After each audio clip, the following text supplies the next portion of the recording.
It's June. Dany, this is my busiest month, and I'm already sick. Yeah, it's my busiest month too, every year.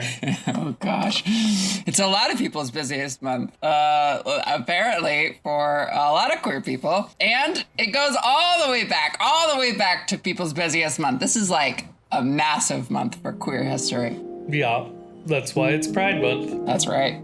Happy Pride. Pride is a protest. Don't forget, viewer. You're listening to Dot Femme.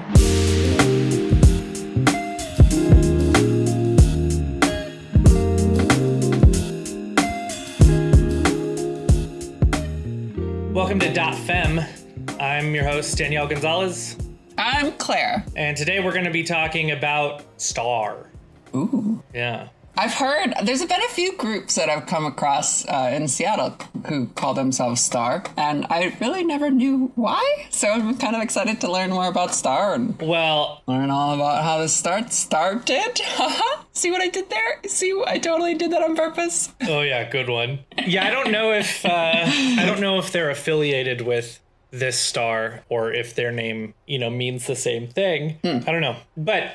Before we get started, I think we need to lay a little bit of groundwork here, just because the story of Star and the people involved and everything all happened at a time where the language we use today did not exist back then. Yeah. And so there's, certain terms that are used differently than we understand them now. So I kind of I feel like this is something we probably should have done in episode 1, just because history is weird like this, but we're going to do it now. So we're going to go through some of the timeline of terminology and where, some terms come from. Oh, cool. Nice. Just so we're all starting kind of on the same page, right? Okay. So the first term is homosexual. Claire, can you tell me where the word homosexual comes from? Oh, yeah, absolutely. Hold on. Let me just refer to my notes. I feel like this sounds like a Sesame Street episode. It kind of does.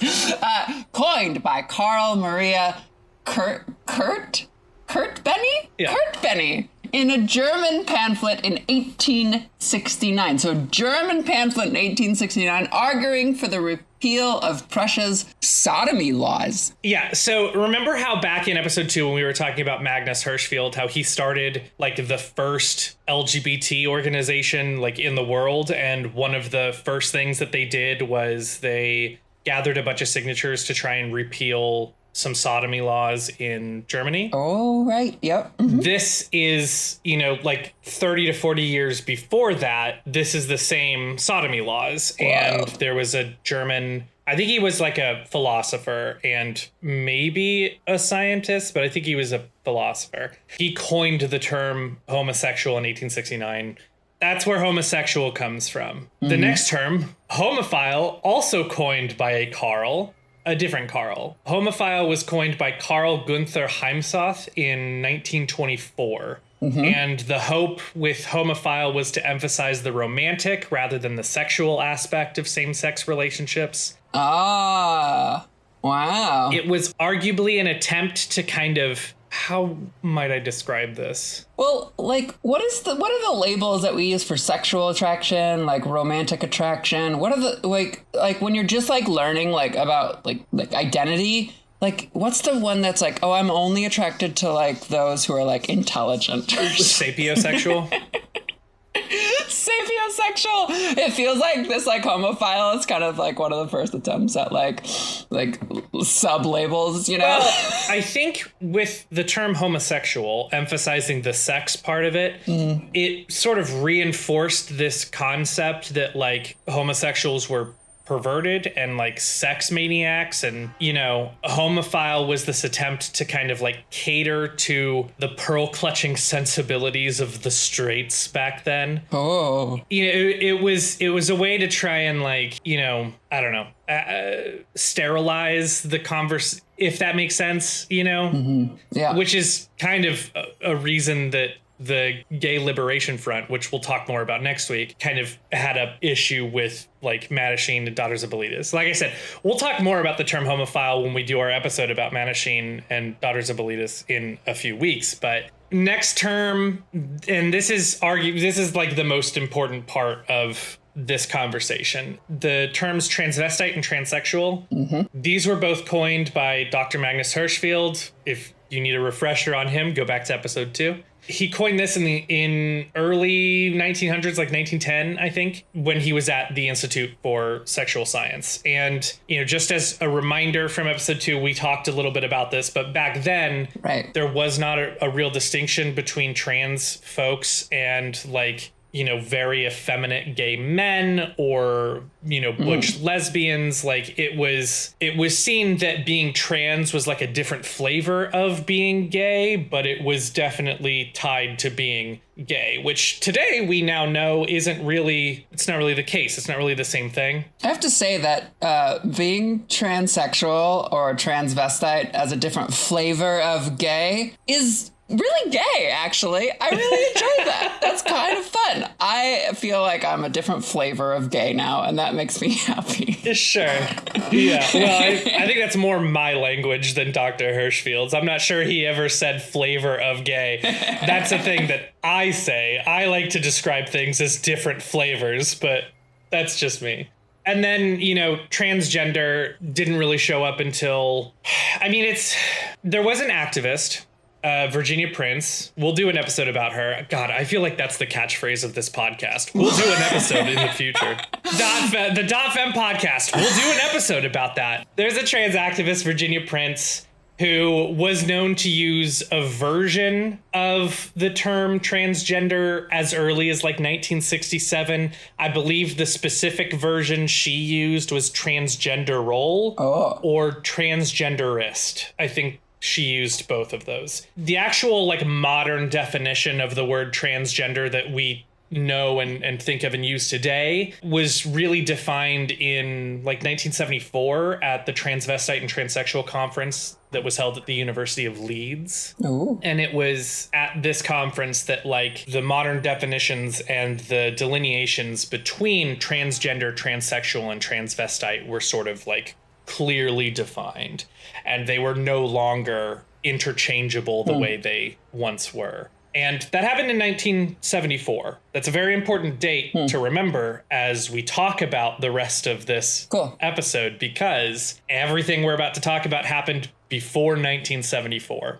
So this would be a great time to start talking about the two major players in this story, Sylvia Rivera and Marsha P. Johnson. These two groundbreaking people deserve full episodes on themselves, and we will do an episode for that. So we're not going to go through everything today. We're just going to kind of briefly go through like their early life just to, you know, kind of establish who they were. I'm so excited. And then we're going to talk about Star. So we'll start with Sylvia. So Sylvia Rivera was born in 1951, and she was raised in New York City by a Boricua father and a Venezuelan mother. Okay, so how do you pronounce that? Borica? Is that right? Boricua? Boricua? Like, as in, like, French? Like, quoi? Boricua? No, not quite. It's like, it would be more like Boricua, but it's just pronounced faster. So, Boricua. Boricua. Boricua. Ah, got it. Okay, don't flip the R either. All right, I'm there. I'm with you. What does Boricua mean? Puerto Rican. Oh. Yeah. So it's a term Puerto Ricans usually use to describe themselves. Boricua. So, and there's an entire indigenous history behind the term that I'm not going to get into right now because I don't want to derail this entire podcast. That's fair. Yeah, Boricua just means Puerto Rican. So Sylvia Rivera was Latina. Unfortunately, however, Sylvia had a pretty tough life. Her father abandoned her pretty early in life, walked out on her and her mother. And when Sylvia was about 3 years old, her mother died by suicide. What? So Sylvia ended up being orphaned and raised by her grandmother, who was, from all accounts, very disapproving of Sylvia's effeminate behavior and assumed homosexuality. Wow. That's heavy. Yeah, Sylvia ended up leaving home when she was about 10 years old, 10 or 11, and lived on the streets of New York. She actually survived working in survival sex and as a child prostitute until she was about, I want to say, I think 13 or 14, when she was taken in by a group of local drag queens, which included Marsha P. Johnson, who ended up becoming Sylvia's best friend and protector. What's the age difference between them? 6 years. 6 years? That's it? Wow. Yeah. Wow. Yeah. Marsha was about 6 years older Marsha than was, Sylvia. Somewhere between like 16 and 18 or something like that when like she found Sylvia. Marsha would have been at least 17. Wild. That's really young. Sylvia identified as a drag queen throughout much of her life, and only very much later in life, shortly before, I mean, I say shortly, but I mean like maybe a decade before she passed away, is when she began to identify as a trans woman. And again, this is because the modern terminology that we use today just did not exist back then. Right. Trans women were just, they were called hyper effeminate gay men or drag queens. They were all kind of lumped together. And so that's what Sylvia knew. That's how she identified until the terminology evolved further so that she could more accurately describe herself. Remember, viewer, trans women are women, trans men are men. Yes. I'm not sure that was in question here, but it's very true.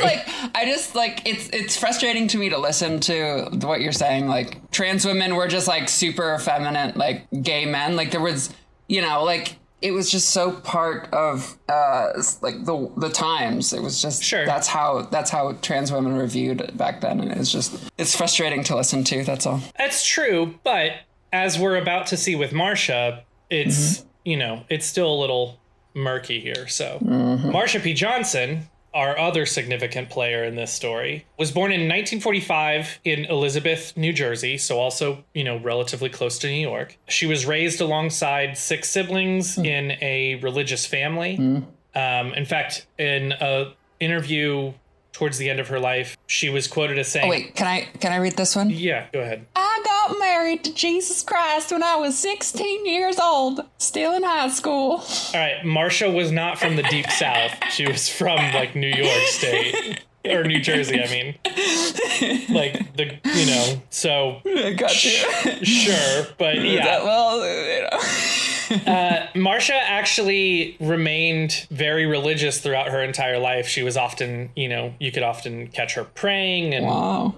She began wearing dresses at age 5, but she stopped for quite a long period of time due to being harassed by a group of boys who lived nearby. When she was very young, she was raped by like a 13-year-old boy. So she's a rape survivor, a childhood rape survivor. After that incident, she described the idea of being gay as some sort of dream rather than something that seemed possible, which, is a statement that I personally can, relate to. Yeah. Johnson's mother described the concept of being homosexual as that of being lower than a dog, quote unquote.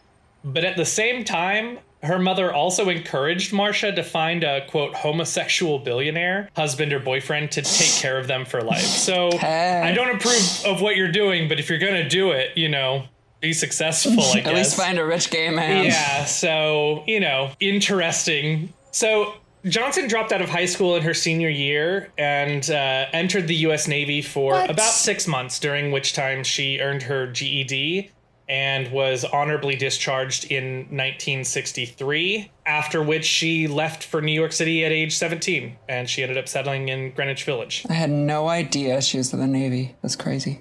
Yeah, for about 6 months. 6 months. But yeah, she left for New York City at around 17. She ended up settling in Greenwich Village, and shortly after is when she met Sylvia Rivera. Cool. Marsha identified her entire life as a drag queen, and street queen was the other term she used.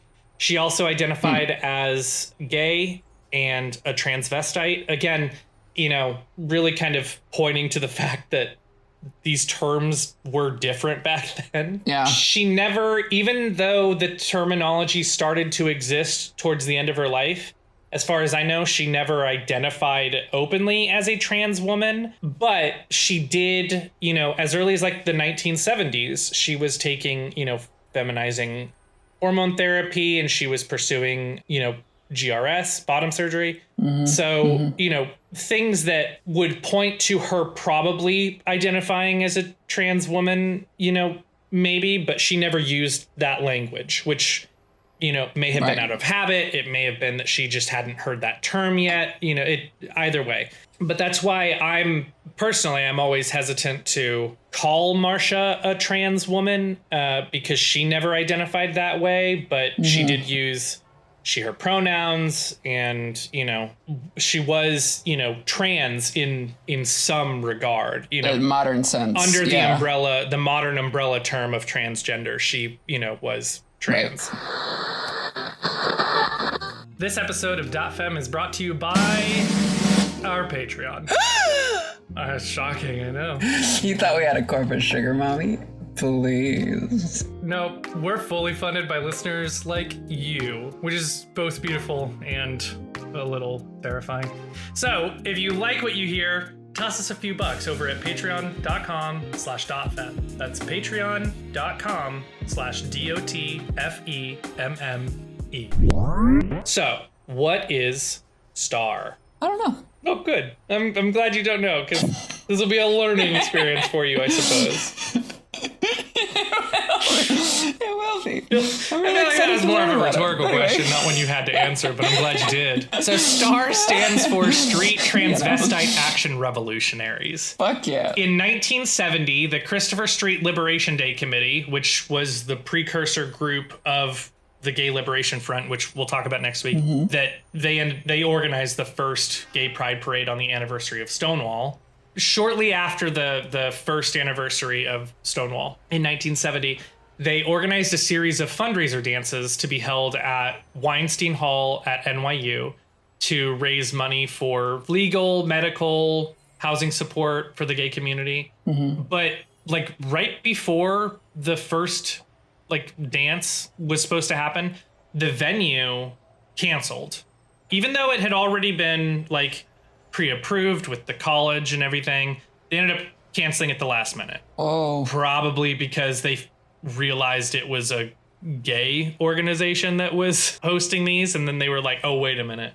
In response to that, on September 20th, 1970, a 5-day sit-in protest was held by the NYU Gay Student Liberation, the Gay Liberation Front, and radical lesbians, among other groups. During the sit-in, Sylvia Rivera first had the idea for what would become Star House and the organization STAR. So wait, 1970, right? We finally have Sylvia coming back in 1970. I just want to point this out, that Sylvia and Marsha met in 1963, maybe 64. And so that's like a 6-year difference. So Marsha and Sylvia have been on the street selling themselves, waiting for STAR to essentially, or starting STAR around 1970. So 6 years later. Sort 6 of. years. And, when we get to the full episodes that both of these individuals deserve, we'll talk a lot more about, what their lives were like and what they were doing in this intervening period. But, they both, living on the street, they both struggled with drugs and addiction and homelessness, obviously. But yeah, it was, mostly before Stonewall. So they hadn't really, come together and coalesced as like a unified front for gay liberation until, that fateful night in 1969. 1 year later is where we're talking about. That's when STAR was formed. So after the Weinstein Hall sit-in, Sylvia approached Marsha about this idea that she had for STAR and Star House, and she wanted Marsha to be the president of STAR. But Marsha P. Johnson declined, saying that while she was flattered, she thought that someone who, quote, thought in a more linear manner and was better at long-term planning would be a better fit for president of the organization. However, Marsha and Sylvia did more or less run the thing together, even if Marsha wasn't the president on paper, if that makes sense. Yeah. So they wrote a manifesto outlining the whole political ideology of Star and the demands that they had. In the manifesto, they condemn homophobia, racism, police harassment, predatory environment of prisons for gender nonconforming and gay prisoners, you know, stuff that we're still fighting for. Yep. Yeah. But they also demanded some more like generalized things like free education, healthcare, food, social services for all oppressed people, not just trans folks. They were a very intersectional group in and of themselves, but their focus was, you know, more trans focused. So during this early period, Marsha and Sylvia, they held meetings and attended demonstrations. They talked about wanting Star to provide housing for homeless trans and gay youth that lived on the street. But at the same time, during this period, Rivera and Johnson were both homeless frequently themselves. They were, you know, engaging in survival sex, you know, sex work on the street. And they were only able to rent a hotel room fairly infrequently with the money they made from that work. However, when they were able to afford a hotel room, they would often sneak a bunch of homeless friends into the room. And in one interview, they describe having as many as 50 people in a in a single hotel room. Wild. Can you imagine that? Like, no, thankfully. Sylvia is quoted as saying Star was for the street gay people, the street homeless people, and anybody that needed help at that time. Marsha and I always sneaked people into our hotel rooms. Marsha and I decided to get a building. We were trying to get away from the mafia's control at the bars. Sylvia said that in a 1998 interview with Leslie Feinberg. Shout out to episode 3, when Leslie was working as a journalist at Workers' World. That dream of getting a house was eventually realized on November 21st, 1970. So let's go, American dream right there. Yep. On November 21st, 1970, Star hosted a fundraising dance with the Gay Liberation Front, and they were able to use the money that they earned from this fundraiser to purchase a 4-bedroom apartment in a rundown building in the East Village that had no electricity and no heat. Do you know if they still own this building, or has it been like passed down to like other queers? Really? There's you have information on this? Oh, all right, go on. I'm excited. So, after they purchased this apartment, not the building, just the apartment, just a 4-bedroom apartment, Sylvia and Marsha sort of acted as house mothers in, you know, the great gay house tradition. And they continued to, as Sylvia says, hustle the streets so that they could pay the rent, provide food, financial support, emotional support, and everything for the youth they took in, which they often described as, quote, their kids. Either Sylvia or Marsha, I don't remember who said this, but one of them is quoted as saying, "We hustle so they don't have to." Oh, I understand that. Yeah, I mean, it's a philosophy that, you know, I take into my activist work too. Like, I carry this burden so that, you know, those who come after me won't have to, ideally. Right. You know, so I get it, and I truly respect, you know, that mission. So this house or apartment described as, you know, named Star House, had a floating population of about 20 youth. Wow. As Sylvia describes it, living by candlelight, sleeping everywhere, including the bathtub. You know, so kind of similar to those hotel days. Yep. Maybe not quite as cramped, but similar. However, it was pretty short-lived. In July of 1971, Star House was evicted. No. And in fact, the building was later torn down and the site was redeveloped. So of course it was. I mean, that kind of goes without saying, being in New York City.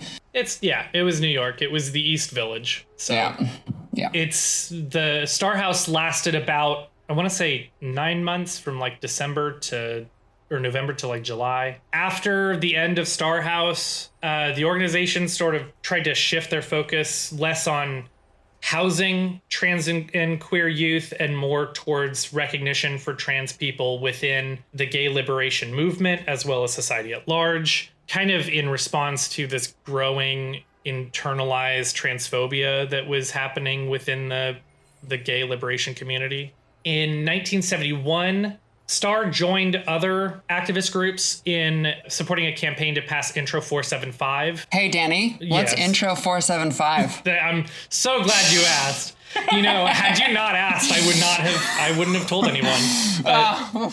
Good thing I asked. Good thing you asked. Intro 475, which is now known as the New York City Gay Rights Bill, was originally introduced by the Gay Activists Alliance. Was a New York City order or, ordinance, I guess, that requested protections against sexual orientation discrimination. Nice. But while Star supported the, Intro 475, they also were pretty critical of it because it sort of didn't include protections for trans folks. And in fact, Star and a couple other organizations believed that was intentional. Oh, really? They thought that it was to make the bill more palatable so that it would be more likely to pass. Yeah. Which maybe it was. I don't know. But the thought was that it left trans people out specifically for one reason or another. Now, again, this is 1971. So, the term transgender hasn't really been defined yet. And it's still kind of assumed that trans folks were just a flavor of gay. So maybe trans folks weren't left out intentionally and they were just assumed that it would be sort of rolled in. But either way, Sylvia and Star and some other groups thought that it needed to be more explicit, and it wasn't. So, in fact, during the hearing, or during Intro 475 wouldn't actually be passed until I think 1984, 1986. So it was, being debated for 15 years. Ongoing. Yeah, but so there were a lot of different hearings over the evolution of this particular bill. But during one of them, Sylvia read a statement that concerned physical abuse and the denial of housing for trans folks. And, it was, again, both in support of passing Intro 475, but also critical of the existing language of it. Right.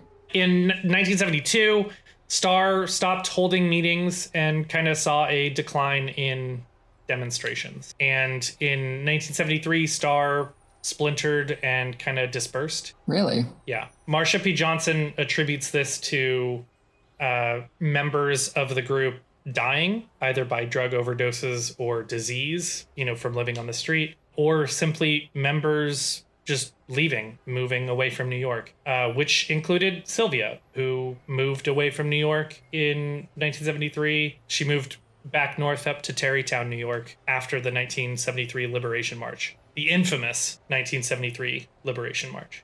While there's no official termination date for Star, Sylvia says that the 1973 Christopher Street Liberation Day March was the day that Star died. During that march, gender nonconforming individuals, which included, drag queens, the whole Star contingent, as well as just trans folks in general, were asked to stay at the rear of the march, and they were, originally not allowed on stage, to give speeches and whatnot. Oh, shit. Although it's pretty disputed whether or not this was an official request from the planning committee or just a public sentiment kind of thing, because like we said, transphobia within the gay community was on the rise. A lot of people saw drag queens and trans people as giving the movement a bad name and making it harder for social progress, but Sylvia and Marsha decided screw that.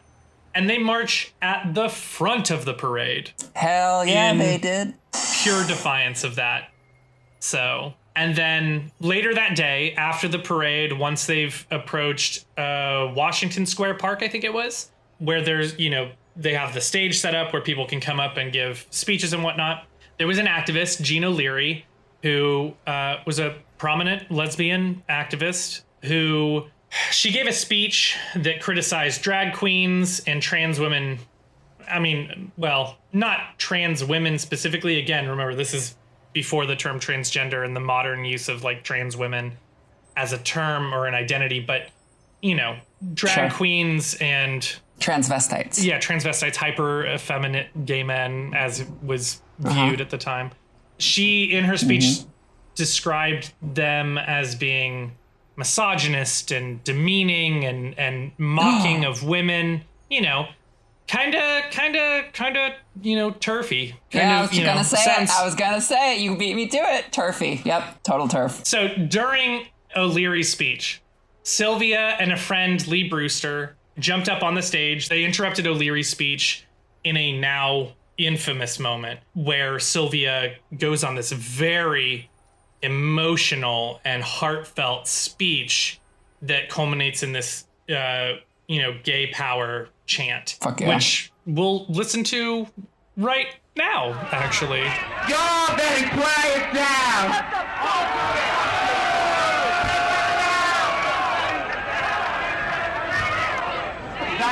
Nothing. I've been trying to get up here all day for your gay brothers and your gay sisters in jail that write me every motherfucking week and ask for your help. And you all don't do a goddamn thing for them. Have you ever been beaten up and raped in jail? Now think about it. They've been beaten up and raped after they haven't spent much of their money in jail to get their cell phones and try to get their sex change.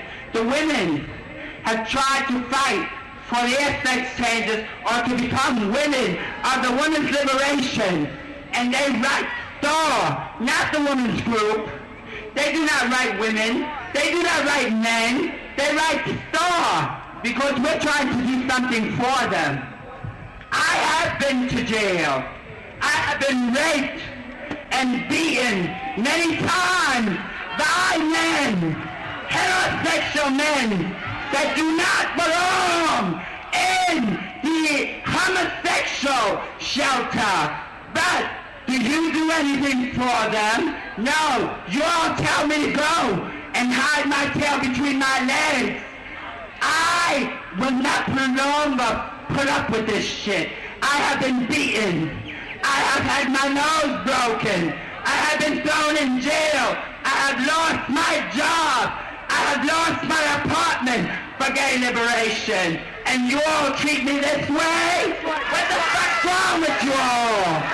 Think about that.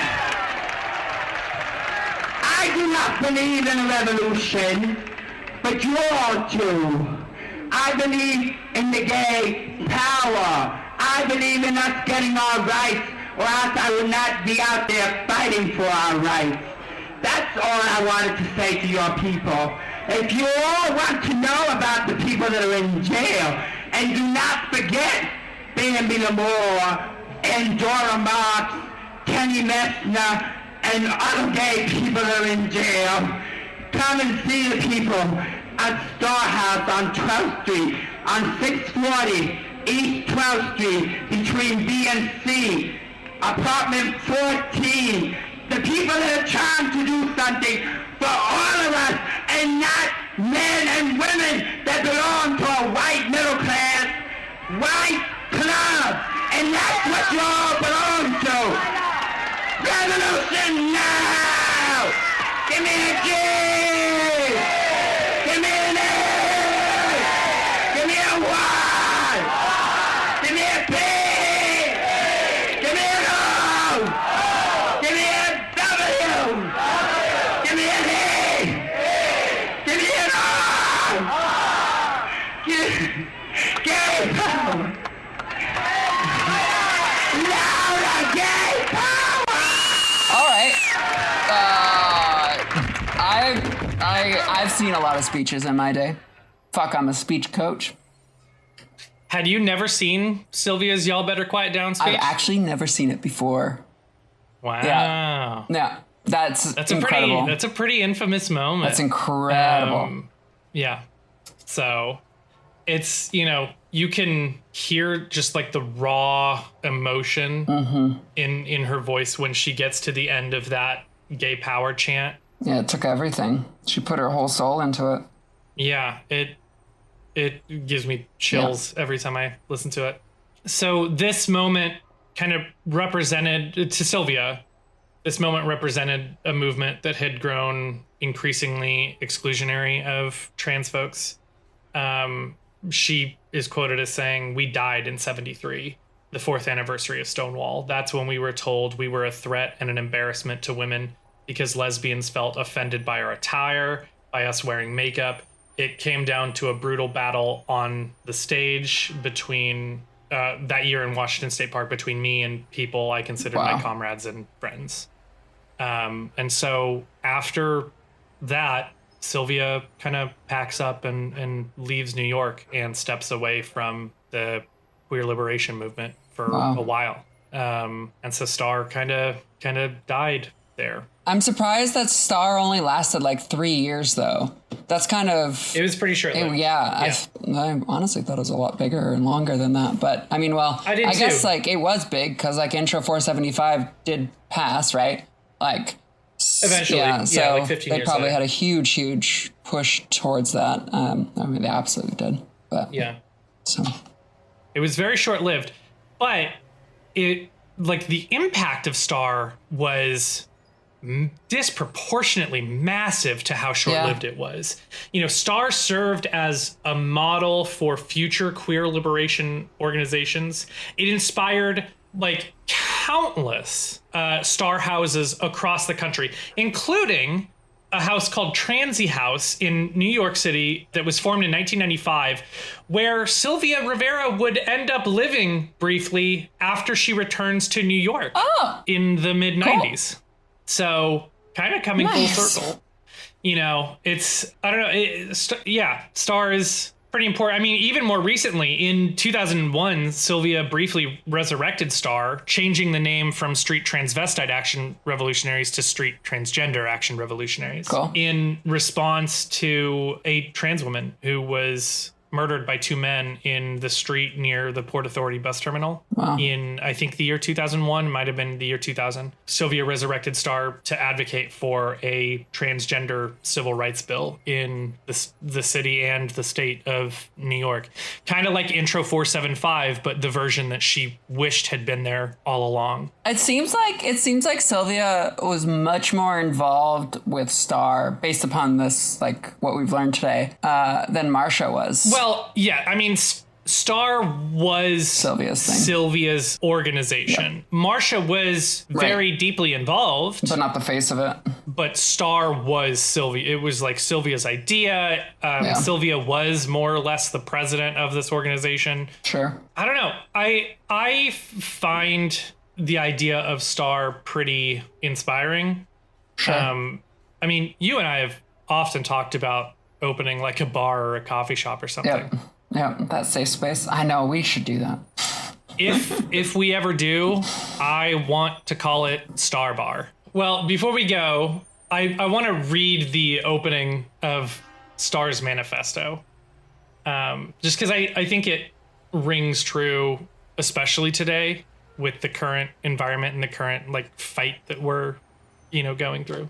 The Star Manifesto. So Sylvia and Marsha wrote, "The oppression against transvestites of either sex arises from sexist values, and this oppression is manifested by heterosexuals and homosexuals of both sexes in the form of exploitation, ridicule, harassment, beatings, rapes, and murders. Because of this oppression, the majority of transvestites are forced into the streets. We have framed a strong alliance with our gay sisters and brothers of the street, who we are a part of and represent. We are part of the revolutionary armies fighting against the system." Yeah. That's strong. Thanks for finishing. Yeah, thanks for that. Yeah. It's great. Baby, that's Star. So, that's Star. So, my wish for everyone out there is to take that, hopefully take that, some inspiration from that, go out and be stars, one and all. Aww. Was that too cheesy? No, was that was really sweet. gross? No, that was sweet. I feel like that was really dumb. I love it. Never change, Dany, never change. Today's episode of Dot Femme is brought to you by the letter L and G and B and T and Q. IA plus, baby. I guess with that, we'll say goodbye until next time. Thank you all so much for joining us once again for Dot Femme. If you like what we do here, you can support us by following us on Blue Sky. You can support us on Patreon if you want to support us financially and ensure that we can continue to make this fantastic content. Fabulous if you have content. ideas for queer stories or queer histories that you want us to cover and talk about, whether it's, you know, something local to where you are or something, you know, larger that you think we just might have missed so far, please write to us. We have a contact form on our website. We also have a P.O. box. You can find the address on our website as well, which we check weekly. So by all means, we'd love to hear from you. Thank you for joining us. I'm Danielle Gonzalez. And I'm Claire. And we will see you next week when we talk about Stonewall. All right.